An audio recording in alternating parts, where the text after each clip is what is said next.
Thank you very much. Look at this crowd tonight. I am thrilled to be here. I've had a chance to go around and meet a few of you and learn that some of you are not just from this area, you're coming from North York and Markham, and some of you are local, so it's just a pleasure to have you come here tonight and to come up with a subject. So, we're just going to get our...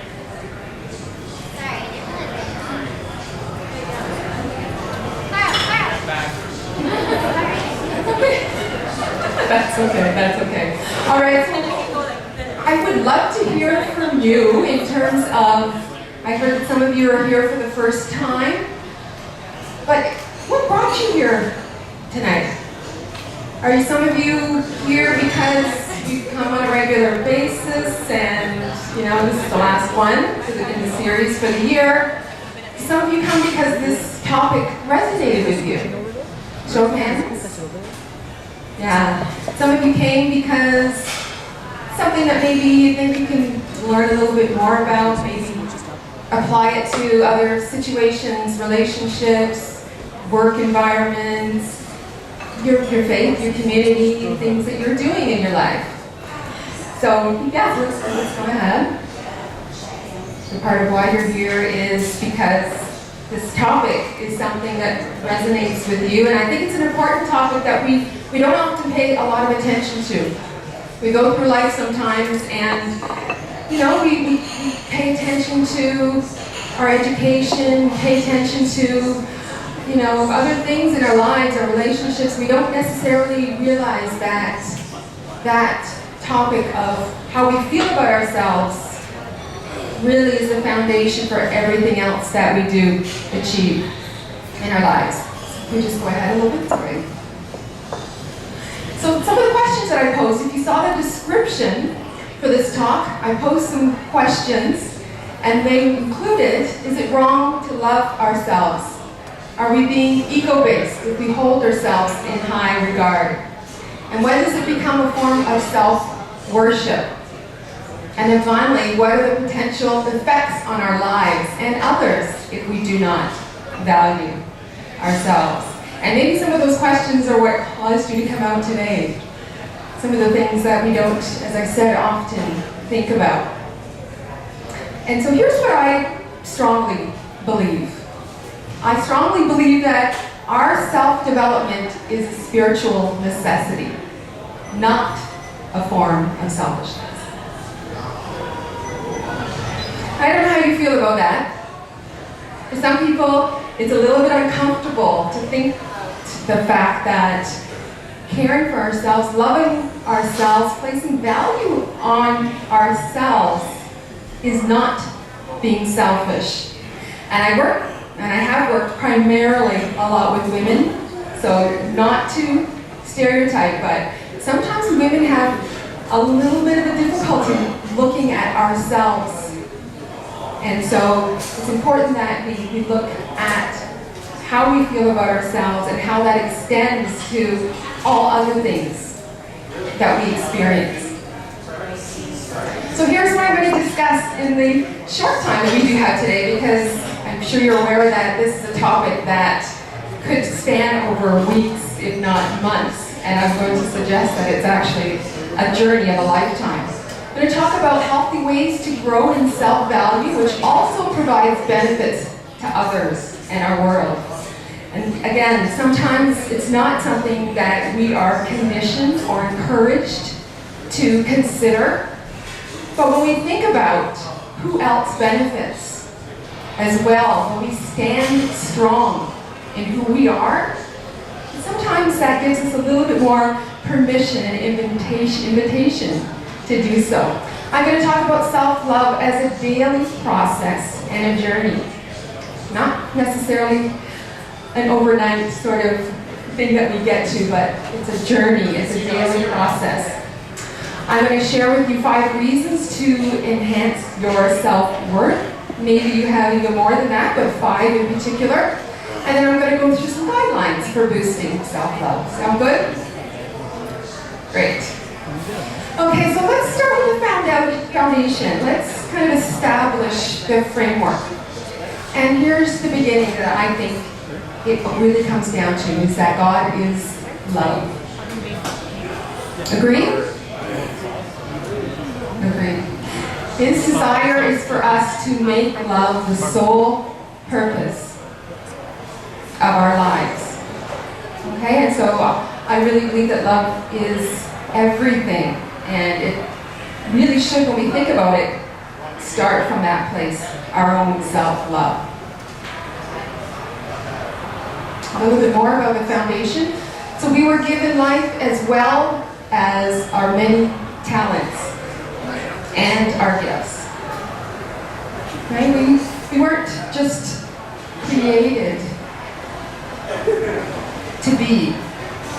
We were created as a being who has very unique attributes, characteristics, skills, talents, and abilities. And we all have those unique traits and a purpose to be proud of, to share, and then to act as a model for others as well. And so I believe that it's through our faith that we can discover the goodness not only in creation of everything that is, but own unique personal existence, just because of just the fact that we are, right? No more, no less, just because we are.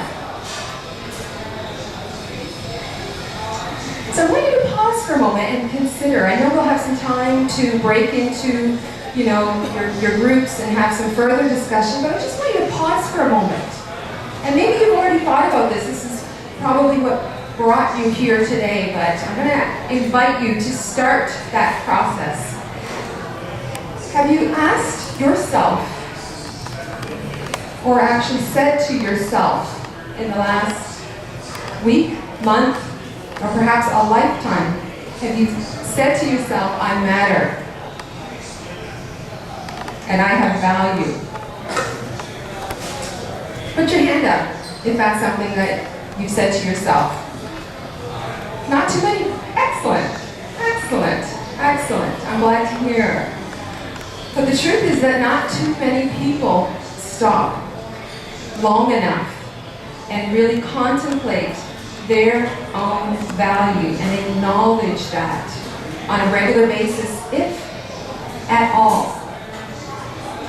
And so, why is this important? Because it's important to know that you are distinct and directly connected to the very source of goodness, right?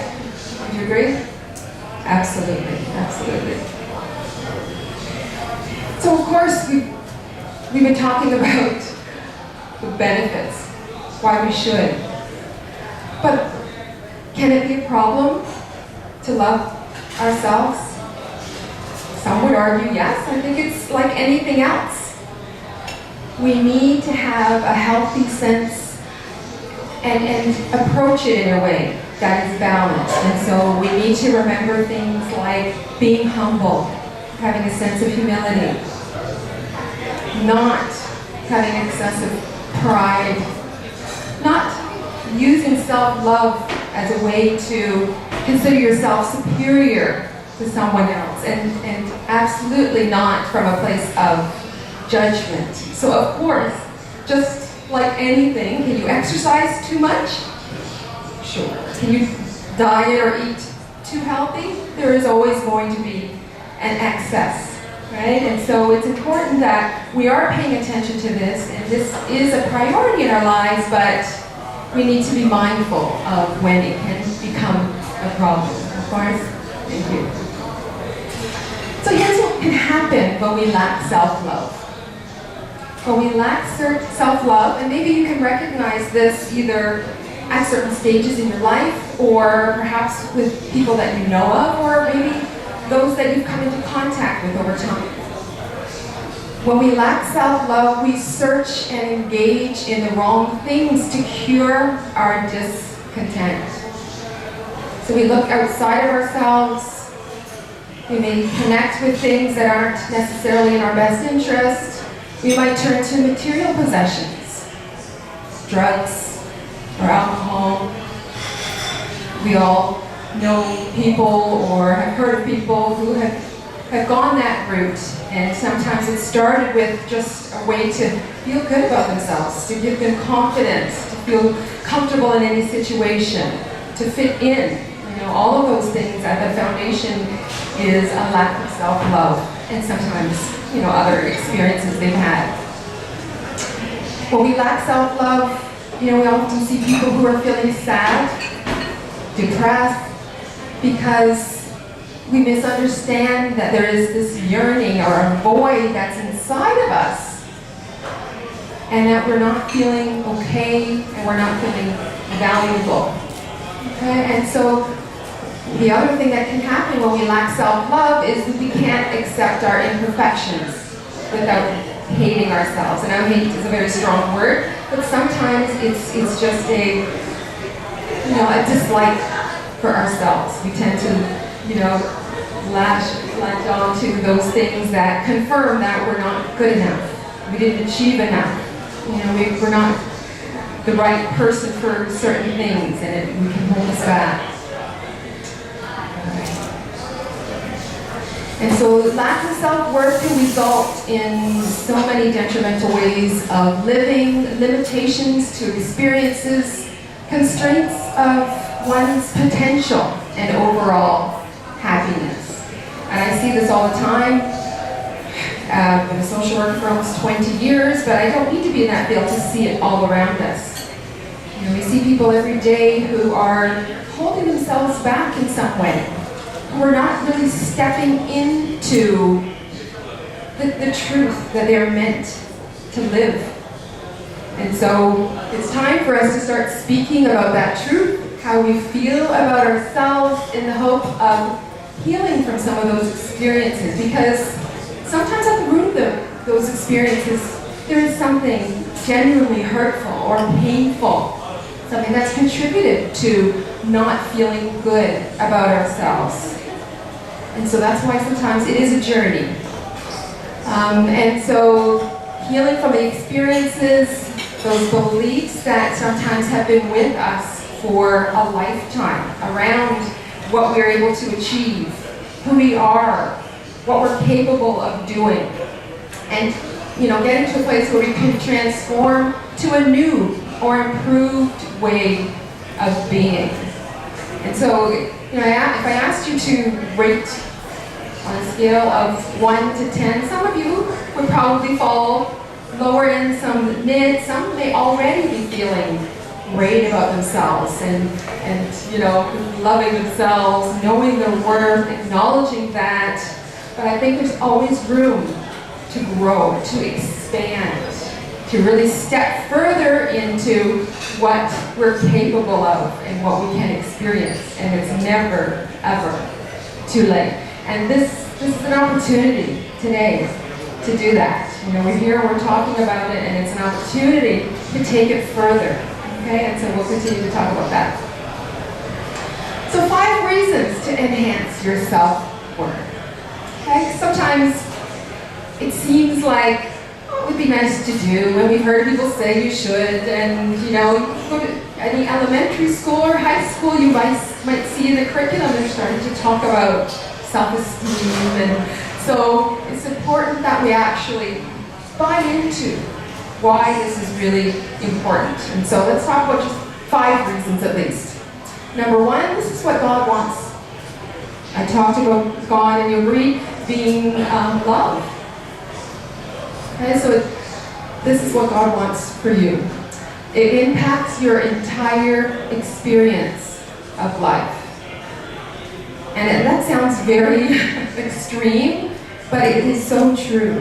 When we don't feel good about ourselves, as I said, we sometimes hold ourselves back. We don't go for that, that job. We don't take that course. We might shy away from doing something that we would really like to do. And I think we've all had those experiences where we step back and said, maybe it's not for me, maybe I can't, maybe I shouldn't. All of those words that stand in the way. Number 3, it affects what you do and you do not do, as I said. So things that you might have wanted to do, you're not necessarily doing that because you don't feel good about yourself or good enough about yourself. Number 4, it can result in mental health issues or a persistent low mood state. And again, I see that all the time. Maybe you're talking about people who are constantly feeling as though something's missing in their lives, and whether it's a void because things should be better, or I wish I could, but I just can't do that job, or get that, that experience, or I can't go for that because I'm not talkative enough, I'm not social enough, or all of those reasons that we tell ourselves. And of course, number 5, mood and confidence can be contagious. And they're actually doing a lot of research about that. And so they're finding that people who are in proximity with others who, tend to be very low in terms of their mood, low self-esteem, that it impacts those in their surrounding. Okay, so the opposite is true. If you're feeling great about yourself, you know that. You've been with people who are either feeling low, complaining all the time, or down on themselves, as opposed to the other person, who tends to be up, optimistic, has that sense of confidence. You feel that, right? The energy is there, and it's contagious, and now research is supporting that being the case as well. So questions for you to consider right now. How do you truly feel about yourself? Be honest. How do you truly feel about yourself, and why? If you say, I feel great, why? And where can you grow? As I said earlier, I think there's an opportunity for each one of us to, whether you would say you're at a 5 right now, what would it take to bring you up to a 7 in terms of how you feel about yourself? Okay, if you're at a 9, what would it take for you to be at a 10? And then how can you assist others to grow as well? We're here to be messengers, and that includes how we feel about ourselves and encouraging others to feel good about themselves as well. Sometimes it feels like it's a lot just to take care of ourselves, but we tend to give to others, and self-worth is a very important investment in another individual. So if you have that person who's around you who tends to be constantly putting themselves down, not going for things that that they want to, that they're passionate about, being that person to encourage them and take them on that journey with you to improve self-worth. I like this quote by Nelson Mandela. He says, as we let our own light shine, we unconsciously give other people permission to do the same. Right? Would you agree? So when we are able to do that for ourselves, it's inviting. You become a model. And not even, in an extrovert sort of way. It can be very subtle. The message and the invitation, the permission that you give others just by being and living that way yourself. I love that quote. So it's a gift to others when you focus on yourself and you love yourself. It's a gift to others. It's a gift to the relationships that you have, the colleagues that you work with, the members that you see in church. Your relationships is a gift to others. And when we hold ourselves in that high regard, we can give them consent to do the same for themselves. So I believe that this process is a journey. And I have seen it, and You know, whether it be through the work that I do or just living daily, the people that I surround myself with, or my own life. You know, I can look back to myself as a teenager, to when I was in my 20s, and the changes that I made in my life to surround myself with the right people and to do things that uplifted myself, and then how that changed in my 30s and my 40s, and I won't say anything beyond that. But you know, it's a journey, and sometimes we would like to find that magic pill or have it happen overnight, but unfortunately, it's daily work. It's daily work, it's daily practices, and it's important that we, you know, make that a priority for ourselves. So let's get to some of the guidelines for boosting self-love. Would that be helpful for you to get some tips and some strategies how you can start that today? All right. So the first one is to make consistent self-growth, including self-worth, a priority. It's pretty straightforward, right? If we aren't making this a priority, if this is not something that we think is important, then guess what? We're not going to spend time on it. We're not going to go through the process of healing from experiences, transforming beliefs, putting into our daily lives what would help to support that.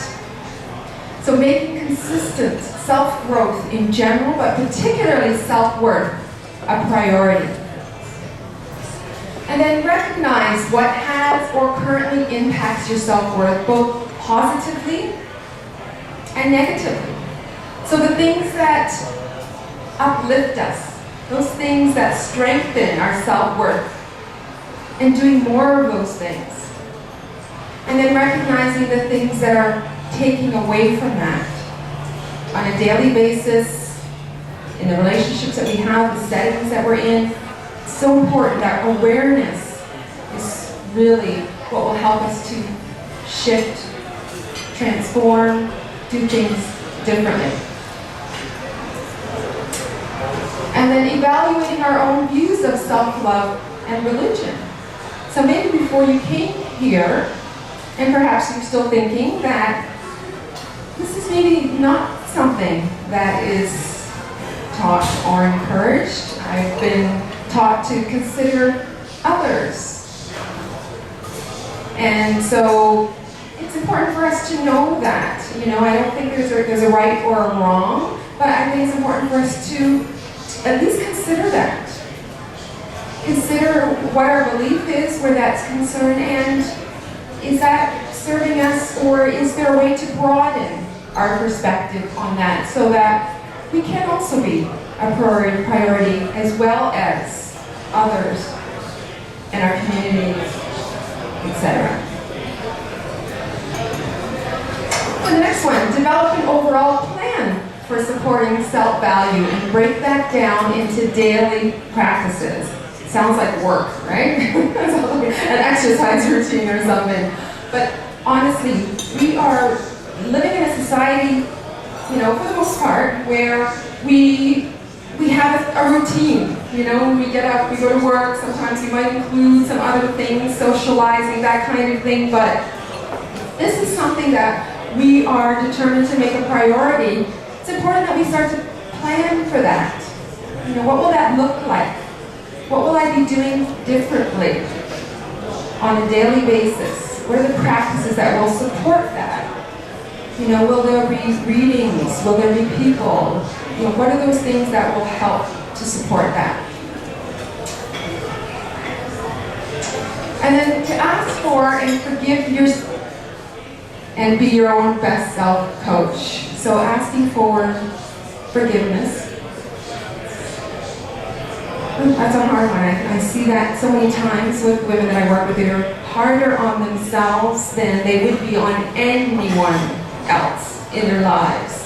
And so whatever you feel you may or may not have done or could have done better, you know, it's time to let some of that go and to recognize that We're human, we will make mistakes, but it is not a definition of who we are, and it's definitely not a definition of our potential.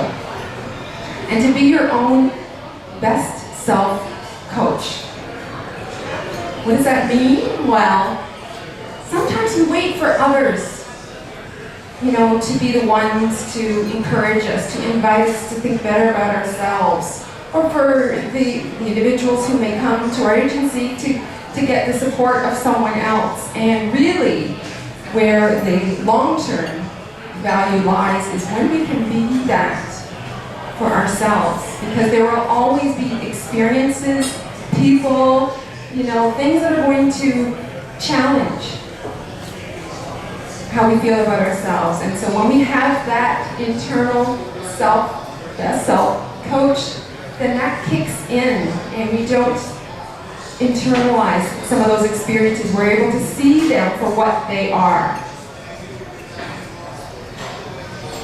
And then, of course, surrounding yourself with people and spending time in places where you feel accepted and valued. I know we can't always choose where it comes to certain circumstances. We work where we work. Our family members, for better or for worse, are who they are. Hopefully good for the better. But you know what? Sometimes we have those environments, we have those people who are around us who are not necessarily boosting our self-esteem. They're not necessarily inviting, encouraging, recognizing, acknowledging us. Right? And so when we do have the opportunity to spend time in settings like this, and an environment and around people that will support us to feel our very best, that encourages us to be our true selves, that's when we truly shine. And of course, expect and accept no less than positive treatment in your relationships. And sometimes, again, when it comes to family in certain circumstances, we may feel that we have not as much control as we would like to, but there are opportunities to set boundaries, to speak up for ourselves, to assert ourselves, to, express ourselves in a way that, it shows people how we expect to be treated, and vice versa, right? And then try not to internalize, and I put failure, I don't like that word at all. I call them growing pains, areas of growth, They are really opportunities to learn and to grow. And when we believe that, we don't get stuck in labeling things that don't necessarily go our way as failures, right? And so many people that I've seen, and I think it's happened to all of us, where something does not go right, or we weren't successful in the way that we'd like to be, and of course we're a failure, or we're not good enough, or we beat ourselves up. And so those are always opportunities to go back and say, that didn't turn out the way I wanted it to, but what can I take from this experience? And then to become self-aware about all that you bring to the world each and every day. And that just starts with getting up in the morning and making a decision to face a new day, to take on a new day, to be excited about a new day.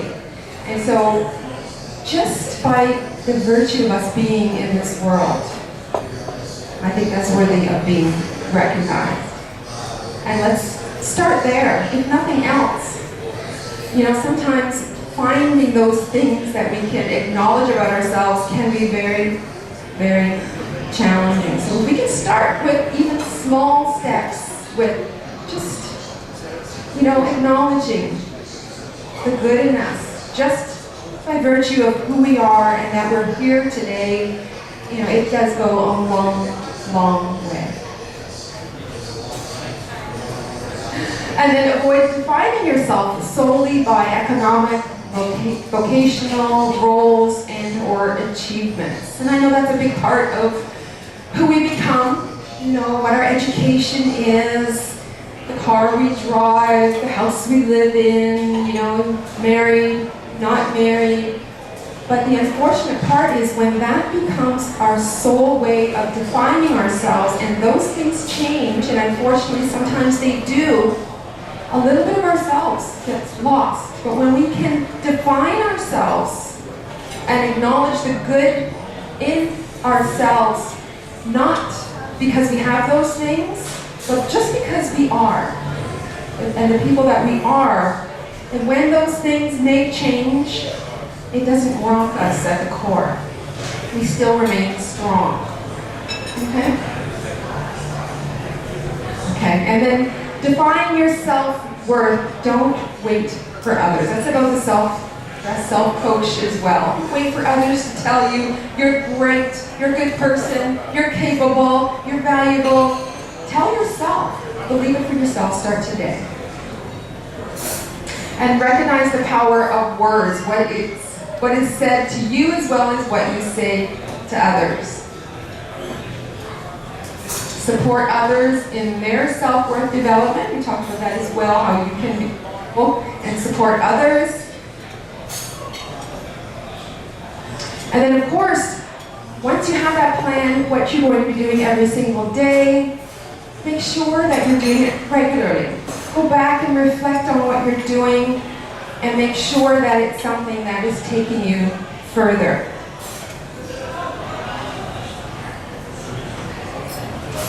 So back to that very first core message, our self-development is a spiritual necessity, not a form of selfishness. So if at the beginning you didn't necessarily agree with or believe that, would you say that you're believing it a little bit more now? Do you believe that self-development is a spiritual necessity? Yes? Excellent. Great. Because I really think that that's something that's really important in every sense.